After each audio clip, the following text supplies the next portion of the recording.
Faustino Catalina y Eva Galbache. Iglesia Noticia. COPE. Estar informado. Buenos días. Hoy es 19 de julio, tiempo vacacional para muchos, pero aquí en COPE no descansamos para ofrecerles, como cada 7 días, lo más destacado en la actualidad religiosa de España y el mundo en estas últimas jornadas. En el programa Iglesia Noticia, que hacemos con Raquel Herrera y Cristina Sendre en la producción y Rosa Muñoz en el control de sonido. Comenzamos, como siempre, con el avance en titulares de algunas informaciones con Amparo Latre.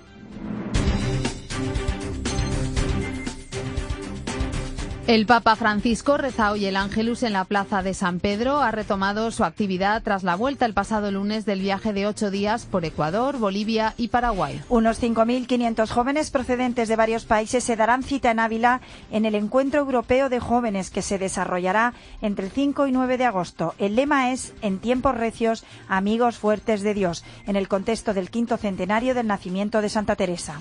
El pasado jueves se celebró el Día de las Gentes del Mar en la festividad de su patrona, Nuestra Señora del Carmen. El arzobispo de Madrid, Carlos Osoro, destaca la importancia de la religión en el desarrollo de los pueblos durante los cursos de verano del Escorial. En Burgos se ha celebrado el encuentro de obispos y vicarios generales de las diócesis de Castilla y León. Pasado mañana comienza en Roma el Congreso Cambio Climático y Nuevas Formas de Esclavitud Moderna, organizado por la Pontificia Academia para las Ciencias Sociales. Faustino Catalina y Eva Galbache. Iglesia Noticia. COPE. Estar informado. El Papa Francisco llegó el lunes a Roma de regreso del viaje de 8 días que comenzó el pasado 5 de julio y que le llevó de gira por Ecuador, Bolivia y Paraguay. Inmediatamente después, el pontífice se dirigió a la Basílica de Santa María la Mayor, en la que supone su 23ª visita al santuario de la patrona de Roma, para agradecerle el éxito del viaje.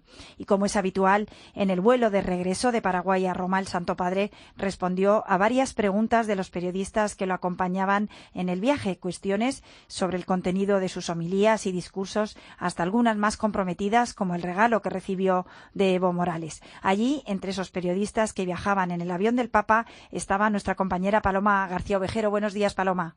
Buenos días. Efectivamente, fue una rueda de prensa a bordo larga, más de una hora, en la que el Papa contestó a todo. Una de las preguntas, como no, era ¿qué piensa de la Iglesia en Latinoamérica? Yo diría una Chiesa giovane con tanti problemi, ne ha problemi. Yo diría que es una iglesia joven con muchos problemas, tiene problemas. Este es el mensaje que yo encuentro, no tener miedo a esta juventud, a esta frescura de la iglesia. Puede ser también una iglesia un poco indisciplinada, pero con el tiempo se disciplinará, pero nos da mucho bueno.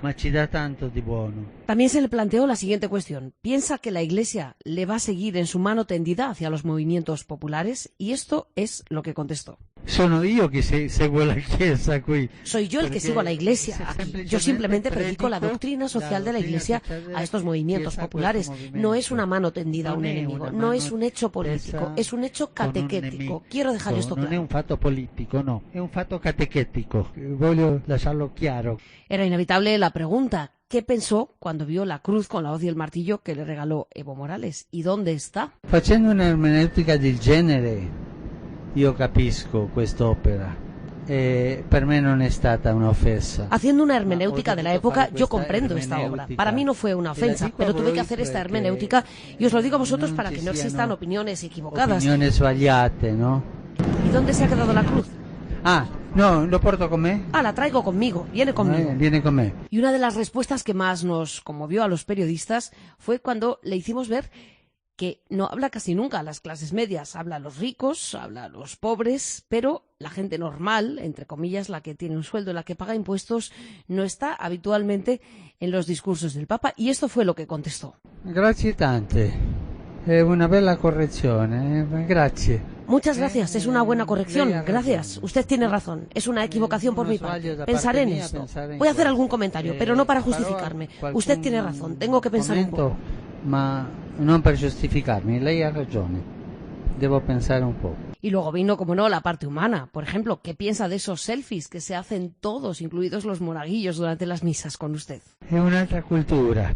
Me siento bisnonno. Es otra cultura, me siento bisabuelo. Hoy al despedirme un policía grande, un hombre de unos 40 años, me decía que si se hacía un selfie. Le he dicho, pero mira, es que eres un adolescente. Io ho detto, ma guardi, tu sei un adolescente. Es otra cultura, la respeto. Cultura, al rispetto. O la gran pregunta, qué es lo que toma para estar así. ¿Cuál es el suo segreto? ¿Cuál es la sua droga? Vuelve domandare lui. ¿Cuál es su droga? Quería preguntarme. Esa era la pregunta. Bueno, el mate me ayuda, pero no he probado la coca. Eso que quede claro. Il mate mi aiuta, ma non ho assaggiato la coca. Questo chiaro, Sería el mate, pero el Papa aguantó la rueda de prensa en plena forma, mucho mejor que algunos periodistas y que muchos de los escoltas, y desde luego al día siguiente, lo contaban en Santa Marta, a las 8 de la mañana se le veía fresco y pimpante, es decir, radiante y ya trabajando. Continuamos contigo, Paloma, porque se ha presentado en el Vaticano el Congreso sobre Cambio Climático y Nuevas Formas de Esclavitud Moderna, que se celebrará pasado mañana martes y el miércoles en Roma, organizado por la Pontificia Academia para las Ciencias Sociales, en colaboración con la ONU. Están invitados los alcaldes de ciudades relevantes como París, Londres o Madrid. Sí, fue Marcelo Sánchez Sorondo, el canciller de la Pontificia Academia de las Ciencias Sociales, quien presentó el miércoles esta iniciativa, Esclavitud Moderna y Cambio Climático, el compromiso de las ciudades. Se empezó a preparar en diciembre del año pasado y por eso ha querido unirse a la publicación de la encíclica Laudato Si, pero viene ya de atrás. Consiste en implicar a las principales ciudades del mundo, y estamos hablando de Nueva York, viene su alcalde, de Londres, de París, de Madrid, también Manuela Carmena, así pasando por 70 ciudades que quieren firmar este importante documento contra precisamente la esclavitud del siglo XXI. Entre otras cosas, se van a quedar la mayoría al día siguiente porque hay otro simposio titulado Prosperidad, Gente y Planeta, o sea, Prosperity, People y Planet, lograr el desarrollo sostenible en nuestras ciudades. En definitiva, están intentando que el Papa hable también con los que tienen en sus manos la política municipal para atajar estas dos situaciones de emergencia, la crisis del clima y la crisis social. El Papa intervendrá en la Casina Pío IV, que es donde tendrá lugar este encuentro el martes, en plenos jardines vaticanos. Lo que no es seguro es que pueda saludarles a todos.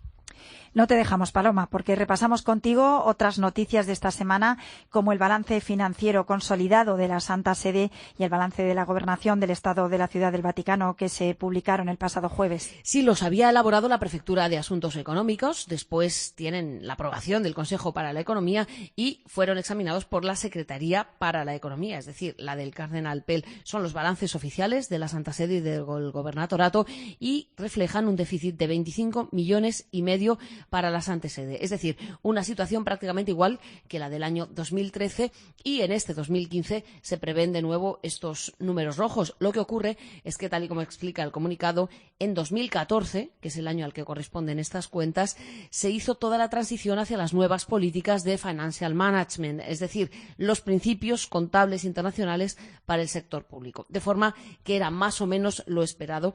Hay que mejorar, pero se está en el buen camino. Podría ser el resumen. Otra noticia que hemos tenido esta semana es la jornada de reflexión sobre el grito de la minería. En África, Asia y América se han reunido del 17 al 19 de julio y el Papa mandó este mensaje a los participantes. Los minerales y, en general, la riqueza del suelo y el subsuelo constituyen un don precioso de Dios que la humanidad ha utilizado durante miles de años. Los minerales son fundamentales para numerosos sectores de la vida y de la actividad humana, pero es necesario un cambio radical de paradigma para mejorar la situación de los mineros y también de la madre tierra. Esta semana también el Papa ha recibido al cardenal Amato como prefecto de la Congregación para las Causas de los Santos y ha autorizado la promulgación de los decretos sobre las virtudes heroicas de varios siervos de Dios, entre otros la española Isabel Méndez Herrero, que se llamaba Isabel de María Inmaculada y que fue religiosa profesa de la Congregación de las Siervas de San José entre 1924 y 1953. Un último titular: Benedicto XVI ya está en casa, ha vuelto de Castel Gandolfo después de sus 2 semanas de vacaciones y ya le tenemos en el Mater Ecclesiae, en los jardines vaticanos, después de estas semanas de reposo. Gracias, Paloma. Como han escuchado, el Papa emérito Benedicto XVI ha regresado este martes al convento Mater Ecclesiae en el Vaticano, donde reside tras pasar las 2 últimas semanas en Castel Gandolfo. El comentario de Paloma Gómez Borrero repasa la historia de esta residencia estival de los pontífices. Benedicto XVI, después de 15 días de descanso en la Villa Pontificia de Castel Gandolfo, ha vuelto a su residencia en el Vaticano. Los 15 días a orillas del lago Albano, en la zona de las colinas romanas, le han servido para recuperar fuerzas y sobre todo paliar el tórrido calor de Roma, que para su salud no es aconsejable. Al igual que Juan Pablo II, Benedicto XVI transcurría parte del mes de julio y todo el mes de agosto en este pueblecito, a 40 kilómetros de la capital. Les gustaba rezar el rosario mirando las tranquilas aguas del lago y pasear entre los árboles frondosos que rodean esta villa, construida sobre las ruinas del palacio del emperador Domiciano. Fue Urbano VIII, mitad del siglo XVII, quien empezó a pasar largos periodos de descanso en Castel Gandolfo. Pío XII falleció en este palacio, al igual que Pablo VI. Solo Papa Francisco ha preferido quedarse en el Vaticano y afrontar el calor con el auxilio tan solo del aire acondicionado. Benedicto XVI, en las 2 semanas que ha estado en Castel Gandolfo, invitado por Papa Francisco, que le ha insistido para que fuera a la tradicional residencia de verano, el 4 de julio recibió aquí el título de honoris causa de la Universidad Juan Pablo II y el de música sacra de la Universidad de Cracovia. Era la primera vez que veíamos presidir una ceremonia pública desde su histórica renuncia. A su lado estaba, en representación de Cracovia, el cardenal arzobispo don Stanislao Divic, el fidelísimo secretario de Juan Pablo II. Verles juntos a todos nos vino a la memoria los años del pontificado de Karol Wojtyła, en los que Monseñor Divic y su eminencia Monseñor Ratzinger eran los dos más estrechos colaboradores de su santidad. Antes de dejar la villa pontificia, el Papa emérito escribió una carta a la alcaldesa de Castel Gandolfo agradeciéndole la hospitalidad y la simpática, silenciosa acogida de sus habitantes que se han unido, escribe, a la sintonía del lago, de las montañas y del mar. Sobre los frutos del segundo viaje a Latinoamérica del Papa Francisco, escuchamos ahora el comentario de Miguel Ángel Velasco. Buenos días. Muy buenos días. Cuando toda la prensa internacional continúa haciéndose eco de la impresionante visita apostólica del Papa Francisco a Hispanoamérica, donde ha insistido en la necesidad de un cambio real en un sistema económico que no ha dudado en calificar de inaguantable y donde no se ha mordido la lengua para llamar Tercera Guerra Mundial a las crecientes persecuciones contra la fe católica en todo el mundo, los vaticanistas más prestigiosos echan ya la vista hacia adelante y vislumbran que el Papa Francisco va a vivir de aquí a fin de año los meses claves de su pontificado. Los más pobres de entre los pobres, en Hispanoamérica y en el África Negra, son los principales protagonistas en su corazón. La visita en medio a Estados Unidos está siendo meticulosamente preparada y de manera muy especial el Encuentro Mundial de las Familias en Filadelfia, poco antes del decisivo sínodo de los obispos, con la familia como protagonista esencial y como esperanza primera y más segura de la humanidad.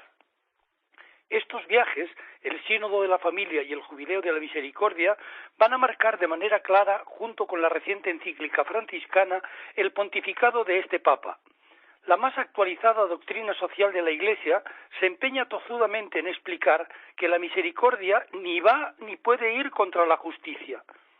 No cabe esperar otra actitud de este Papa humilde que da las gracias al periodista alemán que le hace notar que habla poco de las clases medias, a este Papa que se ha atrevido a embridar el eurocentrismo eclesial y a articular un debate sinodal real en la Iglesia una y única, porque está seriamente preocupado ante un mundo que al oír las palabras Dios, trascendencia, principios morales, hace zapping insensatamente. Necesita nuestra oración. Que pasen un buen día. Faustino Catalina y Eva Galbache. Iglesia Noticia. COPE. Estar informado.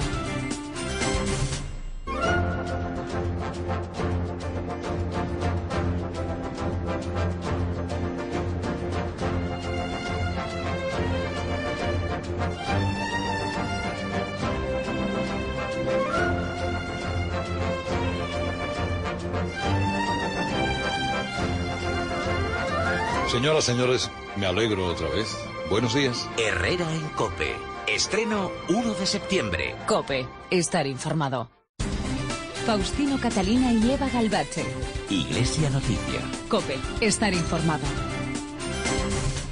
En el repaso que hacemos de las noticias ocurridas en España, hablamos en primer lugar del Encuentro Europeo de Jóvenes que se va a celebrar en Ávila el próximo mes de agosto y que han organizado conjuntamente la Conferencia Episcopal, la Orden Carmelitana, la Diócesis de Ávila y el Ayuntamiento abulense. El obispo de la diócesis anfitriona, Jesús García Burillo, hablaba en la presentación de cómo el 5º centenario del nacimiento de Santa Teresa de Jesús ha atraído en unos últimos meses a miles de peregrinos. Se llena cada día, pero se llenan singularmente los sábados y los domingos, los fines de semana, y es verdaderamente un torrente de visita, de grupos, de parroquias, de movimientos, y naturalmente esperamos que los jóvenes sea pues el grupo humano y el grupo eclesial que venga a culminar este río de peregrinaciones, de visitas a la ciudad de Ávila. Bajo el lema En tiempos recios, amigos fuertes de Dios, 500 voluntarios, 5.500 jóvenes de distintos países y una treintena de obispos que impartirán catequesis diarias en varios idiomas. Esas son las cifras de un encuentro que se desarrollará en Ávila entre el 5 y el 9 de agosto y que tiene un esquema similar al de las Jornadas Mundiales de la Juventud. Nos esperamos con gran ilusión, lo estamos preparando naturalmente con el responsable de la Conferencia Episcopal para la Pastoral Juvenil. Tenemos 500 voluntarios que se han ofrecido para acoger a todas las personas, a todos los jóvenes que puedan venir. Tenemos un gran número, casi unos 30 lugares donde se podrán hospedar. La dinámica del encuentro girará en torno a Santa Teresa de Jesús, con el objetivo de dar a conocer su figura y su importancia en la vida de la Iglesia. Celebraciones, visitas a los lugares teresianos de la ciudad, charlas y conciertos están entre los actos programados para estos días. El responsable del Departamento de Juventud de la Conferencia Episcopal, Raúl Tinajero, explicaba así los objetivos de esta cita eclesial. Pues sobre todo favorecer, como cualquier actividad que hacemos desde Pastoral Juvenil, favorecer el encuentro de los jóvenes con Jesucristo. Ese es el fin principal de cualquier encuentro que hacemos. Vivir una experiencia de ser Iglesia, tomar conciencia clara de nuestra misión y, sobre todo, conocer la actualidad del mensaje de Cristo, siempre de la mano de Teresa de Jesús. Precisamente la puesta en marcha del Encuentro Europeo de Jóvenes, que se celebrará en Ávila el próximo mes de agosto, ha sido uno de los temas que ha centrado el encuentro de obispos y vicarios generales de las diócesis de Castilla y León, que se han reunido esta semana en Burgos. Sergio Corral, COPE Burgos. Todos los obispos y vicarios de la Iglesia de Castilla, ya que no están ni los de León ni los de Astorga, participaban esta semana en Burgos en su habitual segundo encuentro de trabajo anual. Todos ellos se reúnen de manera permanente en Villagarcía de Campos, en Valladolid, allá por el mes de febrero, y luego realizan un segundo encuentro en otro lugar de Castilla. En esta ocasión, la capital burgalesa acogía esta cita, que reunió a los obispos de Ávila, Osma, Soria, Valladolid, Ciudad Rodrigo, Salamanca, Zamora, Burgos, además del administrador diocesano de Palencia, ante la inexistencia de obispo. Sobre la mesa, el balance del año de Santa Teresa de Jesús y el repaso a cuestiones operativas que van a dar forma al Encuentro Europeo de Jóvenes que se va a celebrar en Ávila del 4 al 9 de agosto. Además de la jornada de trabajo, la segunda sesión del encuentro sirvió para llevar a cabo actividades culturales y de convivencia, tales como la visita a la Cartuja de Miraflores y al Museo del Retablo. Estas pusieron el punto final a este encuentro de obispos y vicarios que en esta ocasión se vino a la capital burgalesa. Y el pasado jueves se celebró la festividad de la Virgen del Carmen, patrona de las gentes del mar, con el lema Estrella luciente, amparadnos vos, también en memoria de Santa Teresa de Jesús en su 5º centenario. El obispo promotor del apostolado del mar, Monseñor Luis Quinteiro, destaca en su mensaje la importancia de la familia en los momentos difíciles y recuerda a los que han perdido la vida este año y a los que están pasando dificultades. El obispo de Tuy Vigo habló en el espejo del trabajo pastoral que la Iglesia realiza en este campo. En la Escuela Naval de Marín hay una leyenda en el altar que dice: si alguien no sabe rezar, que se adentre en el mar y aprenderá, ¿no? Entonces, el que está trabajando en la mar, la familia que está esperándola en casa, sabe lo que es la fuerza de la oración. Y Santa Teresa nos llevó precisamente a ese gran fundamento de la presencia de Dios como la que llena nuestra ausencia de sentido en la vida, ¿no? Lo que el hombre y la mujer de la mar sienten, solo Dios basta. Al final, cuando todo te falta, queda Dios, que es lo que te da el sentido y la seguridad. Muchas diócesis celebran por todo lo alto la devoción a la Virgen del Carmen, sobre todo las costeras, una de ellas la de Valencia, desde donde nos informa nuestro compañero Vicente Ordaz. El pasado miércoles Valencia celebraba la festividad de la Virgen del Carmen con una jornada repleta de actos en el pleno centro de la ciudad. Desde primera hora de la mañana volteaban las campanas desde la iglesia del Carmen y a mediodía se celebraba la misa mayor en honor a la Virgen. Por la tarde tenía lugar la procesión y el can de la carchofa, tradicional desde la fachada del templo.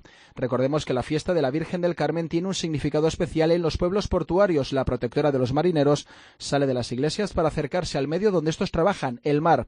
Repleta las barcas de todo tipo, engalanadas para la ocasión y haciendo sonar sus bocinas, acompañan la imagen de la Virgen en su paseo marítimo, mientras una multitud se agolpa en los muelles y proximidades de los puertos para disfrutar de esta espectacular procesión marítima.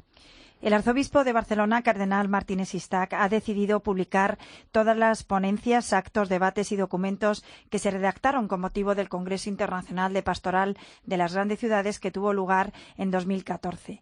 Todo ello se recoge en un libro publicado por PPC que se ha presentado esta semana en distintas diócesis con el título Pastoral para las Grandes Ciudades. El cardenal Istac estuvo el miércoles en el Espejo de COPE. Encontrar una visión de las grandes ciudades actual, global, muchos aspectos que nos permiten ver la sociedad tal como es. Y a la vez, no solamente los sacerdotes y los pastores, sino toda persona interesada por las grandes ciudades, porque viven y vivimos en grandes ciudades o en ciudades y por lo tanto nos interesa a todos. Ahora bien, pensando más ya en la pastoral, porque sí que acentúa mucho este aspecto, pero no únicamente, yo diría que es un libro que los pastores, los párrocos, por ejemplo, no digo los obispos también, sin duda, y los laicos y los religiosos y religiosas dedicados a la pastoral deberían leerlo y dejarse interpelar por los contenidos de la gran ciudad que se encuentra en este libro para ver si realmente nuestra pastoral, si estamos en grandes ciudades, es urbana o es rural. El arzobispo de Barcelona piensa que el cristiano en las grandes concentraciones humanas actuales no lo tiene fácil. La Iglesia tampoco, por eso su misión es estar, hacerse presente. Tenemos que estar y tenemos que ir a las periferias, como nos pide el Papa, Iglesia en salida, y con una actitud misionera. Yo creo que la misión más importante de la Iglesia, de las comunidades cristianas, de las parroquias en las grandes ciudades de hoy, fundamentalmente es de estar presentes, de estar abiertas, de acoger ante tanta soledad, acoger a las personas, acompañar a las personas, ser buena samaritana a la Iglesia, porque hay muchos ciudadanos que sufren. Monseñor Carlos Osoro, arzobispo de Madrid, ha participado esta semana en los cursos de verano que la Universidad Complutense celebra cada año en el Escorial, pronunciando una ponencia con el título La regeneración democrática, constitución, comunión y consenso, en la que ha destacado el papel de la religión en el desarrollo de los pueblos. De alguna manera se incorporaba o se vivía aquello que decía el Papa Pablo VI cuando afirmaba que la espiritualidad del Concilio Vaticano II tenía un nombre, que era la parábola del buen samaritano. Es decir, la Iglesia tiene que salir y tiene que acercarse a todos los hombres. De tal manera que esa cultura del encuentro que ya comenzó nuestro Señor Jesucristo es la gran tarea, porque viene a encontrarse con los hombres que tenemos todos nosotros y, por supuesto, todos los cristianos y, por supuesto, los pastores, incidir precisamente en esto, ¿no?